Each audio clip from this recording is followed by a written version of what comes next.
السلام علیکم ورحمۃ اللہ وبرکاتہ۔ بسم اللہ الرحمن الرحیم۔ شروع اللہ کے نام سے جو بڑا مہربان نہایت رحم کرنے والا ہے۔ عن مغیرہ بن شعبہ رضی اللہ عنہ قال قال رسول اللہ صلی اللہ علیہ وسلم ان اللہ تعالی حرم علیکم عقوق الامہات ووعد البنات ومنع وہات وکرہ لکم قیل وقال وکثرت السوال واضاعت المال۔ مغیرہ ابن شعبہ رضی اللہ عنہ سے روایت ہے، فرماتے ہیں رسول اللہ صلی اللہ علیہ وسلم نے فرمایا اللہ تعالیٰ نے تمہارے اوپر حرام کر دیا ہے تمہارے ماؤں کی نافرمانی کو اور بیٹیوں کو زندہ درگور کرنے کو اور بخل کو اور ناحق مال لینے کو، اور مکروہ اور ناپسند کیا ہے تمہارے لیے بہت زیادہ باتیں کرنے کو اور بہت زیادہ سوال کرنے کو اور مال کو ضائع کرنے کو۔ اس حدیث مبارکہ میں رسول اللہ صلی اللہ علیہ وسلم نے چند چیزوں کے بارے میں فرمایا کہ اللہ نے یہ آپ پر حرام کی ہیں، اور چند چیزوں کے بارے میں فرمایا کہ اللہ تعالیٰ نے آپ کے لیے ناپسند کی ہیں۔ حرام کردہ چیزوں میں پہلی چیز والدین کی نافرمانی یا خاص طور پر ماؤں کی نافرمانی ہے۔ حدیث جبرائیل جس میں رسول اللہ صلی اللہ علیہ وسلم کے پاس جبرائیل امین آئے اور چند سوال کیے، ان میں ایک سوال یہ بھی کیا تھا متی الساعہ، قیامت کب قائم ہوگی؟ تو حضور پاک صلی اللہ علیہ وسلم نے فرمایا تھا کہ اللہ ہی بہتر جانتے ہیں۔ تو پھر جبرائیل امین نے فرمایا کہ کچھ علامات اس کی بارے میں بتا دیں۔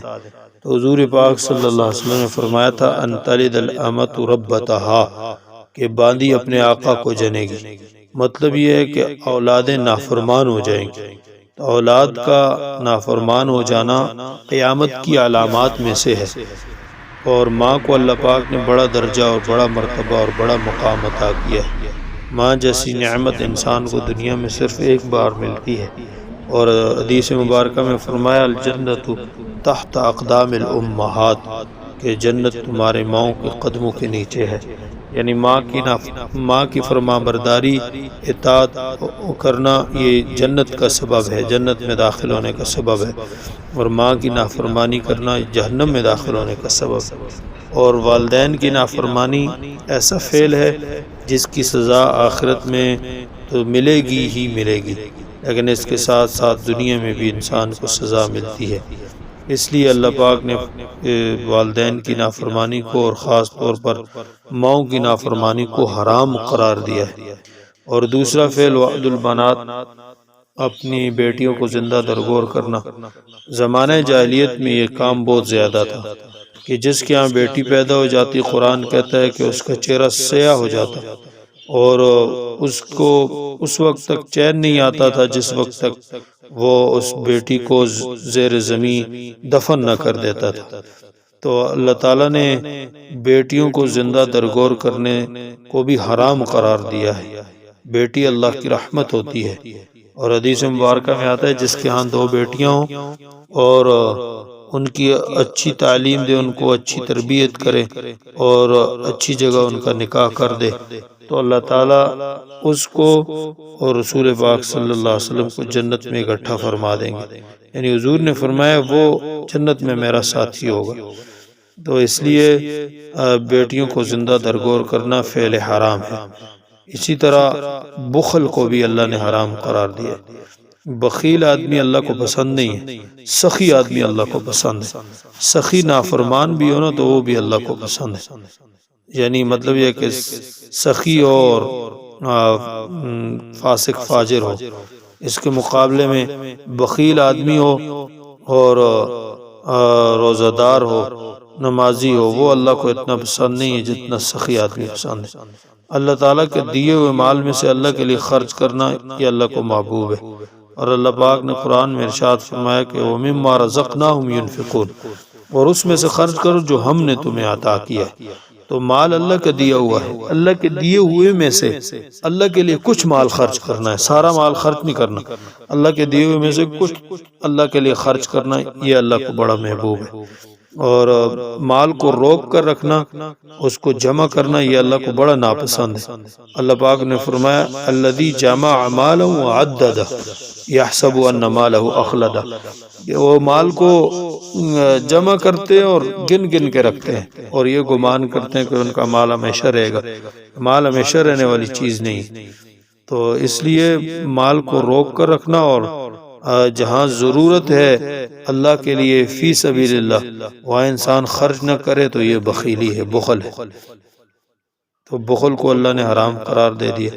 اسی طرح ناحق مال لینا، آپ کا حق نہیں بنتا کسی کام پر آپ کسی سے کوئی مال لیتے ہیں، یا کسی کام پر نہیں ویسے کسی کے مال کو آپ ہڑپ کر لیتے ہیں، تو یہ ناحق مال یہ بھی حرام فعل ہے۔ کسی کے مال پر آپ کا کوئی حق نہیں ہے۔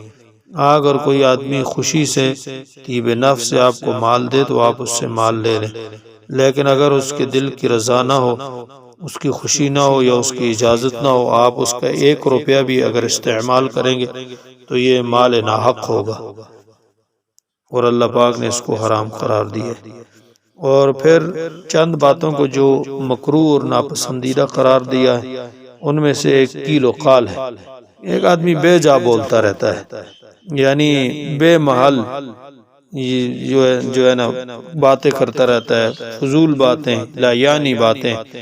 قیل و قال یعنی بال کیا کہتے ہیں، بال کی کھال اتارنا، یعنی ایک کوئی بات ہو گئی آپ اس کو یعنی اس کی باریکیوں میں پڑ جانا، اور بال کی کھال اتارنا یعنی اس میں سے ہر ایک قسم کی باتیں نکالنا اس میں سے، تو یہ قیل و قال ہے، اس کو ناپسند قرار دے دیا۔ اور کثرت السوال، بہت زیادہ سوال کرنا، بھائی جیسے بنی اسرائیل کو کہا گیا تھا کہ گائے ذبح کرو تو وہ آگے سے سوال کرنے لگے کہ گائے کیسی ہو، اس کا رنگ کیسا ہو، تو سوال، بہت زیادہ سوال، یہ بھی ناپسندیدہ عمل ہے۔ ہاں اگر آپ کو کوئی بات سمجھ میں نہیں آ رہی تو آپ سوال کریں، لیکن بار بار کسی چیز کے بارے میں سوال کرنا، بہت زیادہ سوال کرنا، تو یہ بھی ناپسندیدہ عمل ہے۔